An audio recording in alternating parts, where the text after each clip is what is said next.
À l'heure de la transition écologique, il existe de nombreuses alternatives aux énergies fossiles polluantes qui nuisent à notre environnement, notamment l'éolien, l'hydraulique ou encore le solaire. Et nous allons rencontrer maintenant une entreprise française qui contribue à libérer ces énergies renouvelables à travers des projets porteurs de sens. Et ça, c'est très important. On en parle avec Nicolas Hugalde, fondateur et dirigeant de VDN Group. Bonjour. Bonjour. Alors, tout d'abord, présentez-nous un petit peu, en quelques mots, qu'est-ce que c'est que VDN Group? Alors, VDN est une société française qui est spécialisée dans le développement d'énergies renouvelables. Nous fabriquons des parcs éoliens, des parcs solaires, et nous travaillons également sur la production d'hydrogène qui est couplée à cette production électrique. Nous sommes présents sur la plupart des régions de France et nous sommes aujourd'hui une quinzaine de collaborateurs qui travaillons sur ces différentes activités. Alors, on l'a dit, notre salut en termes d'environnement va sûrement passer par l'éolien, l'hydraulique ou le solaire. Quelles solutions concrètes, du coup, vous proposez pour les exploiter et puis surtout à qui? À qui? À tout le monde. À tout le monde, à qui veut.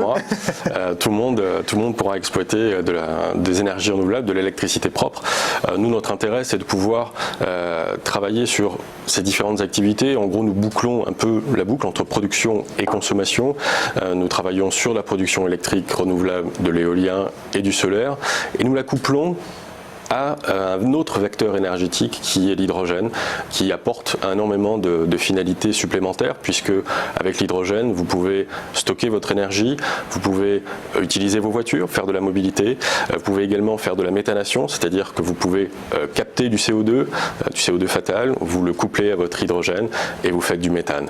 Donc c'est tout un tas de finalités supplémentaires qui montrent aussi que les énergies renouvelables, l'électricité que l'on produit, n'est pas seulement dû au fait de produire de l'électricité, mais peut aussi avoir d'autres finalités. Donc c'est comme ça que nous travaillons et nous essayons justement de pouvoir aller un peu plus loin que simplement faire de l'électricité. Quelle est la solution qu'on vous demande le plus en ce moment? En termes d'énergie? Oui. Il n'y a pas d'énergie qui va plus que les autres. C'est une énergie.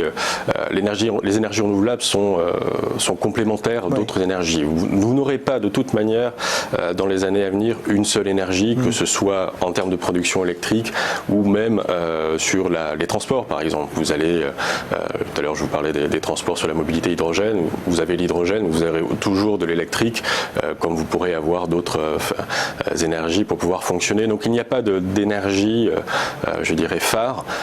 Chaque énergie est complémentaire. Nous, on travaille sur l'éolien, on travaille sur du solaire. Quand il y a du vent, quand il y a du soleil, des fois il y a l'un, pas l'autre. Oui, c'est ça. C'est important d'avoir le tout.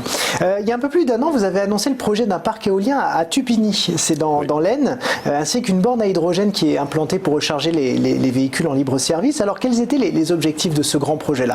Alors ce projet-là, c'était justement pour montrer qu'on pouvait produire de l'électricité, mais pas seulement. Donc c'est un projet de parc éolien que nous avons sur la commune de Tupigny. C'est un projet qui est actuellement en instruction, donc il n'est pas encore monté. Il le sera dans quelques mois. Donc c'est un parc éolien qui va permettre d'alimenter une borne électrique que l'on va installer au milieu du village avec 2 véhicules qui seront en libre service pour les habitants du village et totalement gratuite. Et donc c'est quoi? C'est un village test, si je puis dire? C'est un peu un village test. C'est un démonstrateur. C'est notre premier projet hydrogène chez nous, chez VDN, qui nous permet un petit peu de montrer ce qu'est d'abord l'hydrogène, ce que peuvent amener les énergies renouvelables, et puis eh bien, on le donne en service sur l'ensemble du village, sur l'ensemble des habitants, pour qu'ils puissent aussi également s'apercevoir de toute l'utilité de l'hydrogène, surtout dans la partie mobilité. Et après, vous allez dupliquer ça sur toutes les autres communes qui veulent bien se mettre à l'énergie propre. On y travaille déjà, on travaille sur d'autres, puisqu'on continue à développer des parcs solaires, des parcs éoliens, donc on travaille avec d'autres collectivités où on essaye de réitérer un peu le modèle que l'on a l'intention d'implanter sur le village de Tupigny. On va même au-delà, on travaille avec des agglomérations un petit peu plus grandes, on travaille aussi avec des industriels, puisque je ne l'ai pas dit tout à l'heure, mais l'hydrogène est largement utilisé en France dans l'industrie. Donc nous travaillons aussi avec certaines industries pour qu'ils commencent petit à petit à remplacer leur hydrogène gris, entre guillemets, par de l'hydrogène vert. Est-ce que c'est compliqué de les convaincre, tous ces décideurs? Parce que la transition écologique, on est dedans, mais on n'est pas à 100% non plus. On pourrait aller plus vite, et c'est les consciences aussi parfois, un petit peu de flemme aussi peut-être, qui bloquent un peu. Alors est-ce que vous ressentez ce faux départ un petit peu? Je ne sais pas si on peut appeler ça un faux départ. C'est vrai qu'on est peut-être un petit peu plus en retard que d'autres pays, mais petit à petit, vous savez, les consciences évoluent. Ça fait plus de 15 ans que je fais ce métier. C'est un combat, c'est vrai. C'est un combat parce que l'environnement, le climat n'a pas toujours été au centre des intérêts. Ça l'est de plus en plus. Je le sens. On sent qu'il y a une volonté vraiment, et en l'occurrence encore hier avec ces marches ce week-end sur le climat, on a ce sentiment que les choses évoluent. Donc petit à petit aussi, ça fait son petit bonhomme de chemin dans la tête de certains de nos politiques et c'est très bien. On parlait tout à l'heure de l'hydrogène vert. Comment il se situe par rapport aux autres carburants classiques en termes de coût notamment? Alors c'est encore, en termes de coût, c'est vrai que c'est encore un petit peu plus cher, mais on arrive petit à petit à avoir des coûts d'infrastructures qui sont de plus en plus intéressants à travers également des subventions, que ce soit de l'Europe ou au niveau français aussi, à travers le plan Hulot qui avait été lancé l'année dernière. Toujours est-il, c'est qu'on arrive aujourd'hui, on essaye à pouvoir amener un prix au kilo, puisque ça se conjugue au kilo et non pas au litre, qui arrive au prix actuel d'un litre d'essence. Donc c'est-à-dire qu'on part aujourd'hui à un niveau optimum de l'essence. Donc l'essence n'aura que vertu à augmenter certainement. Par contre, l'hydrogène, lui, aura la vertu à baisser. Et ça, c'est une excellente nouvelle. On en parlait un petit peu donc, de la France et de ce retard qui concerne les solutions de développement durable. Qu'est-ce qu'il faudrait pour que nous allions plus vite ? Une volonté farouche. Est-ce que ça passe par le politique ou ça passe par les décideurs, les entreprises, les collectivités? Comment est-ce qu'on peut aller plus vite ? On est tous, on est tous concernés par l'énergie. Vous consommez de l'électricité, moi également.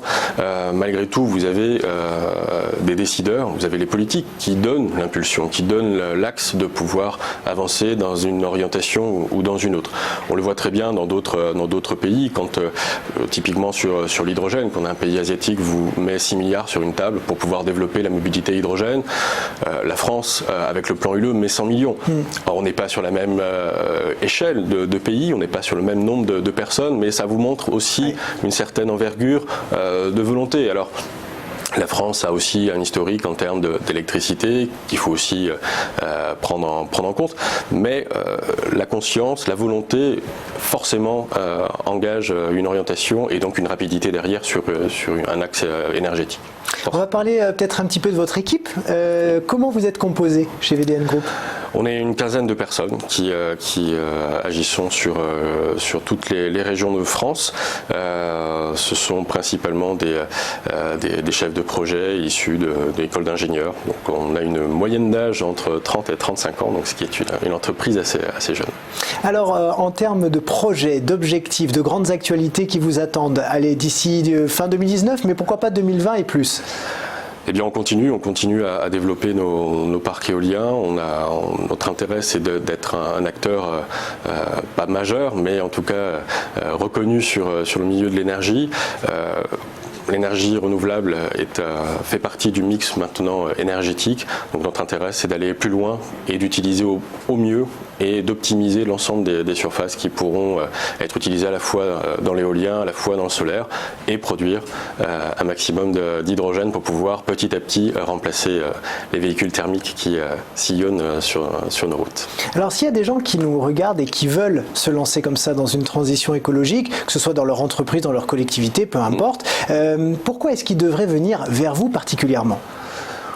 Vers nous, tout simplement pour qu'on puisse d'abord étudier ensemble ce qu'ils souhaitent faire, savoir si ils souhaitent avoir de l'électricité chez eux, puisque la production électrique que l'on mène, nous, on envoie cette production sur le réseau, donc ils vont se servir aussi de ce réseau pour pouvoir allumer leur ampoule.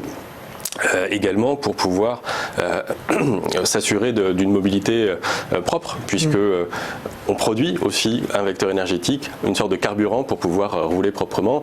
Donc tout ce qui est mobilité, flotte captive ou alors véhicules particuliers, on peut très bien travailler ensemble et voir ce qui est possible de faire pour pouvoir améliorer les fonctionnements et cette propreté énergétique. Ouais, vous avez une solution à 360 degrés pour tout le monde. Comme j'ai dit tout à l'heure, on boucle la boucle entre production et consommation. Merci beaucoup Nicolas Hugald. Je rappelle que vous êtes fondateur et dirigeant de VDN Group.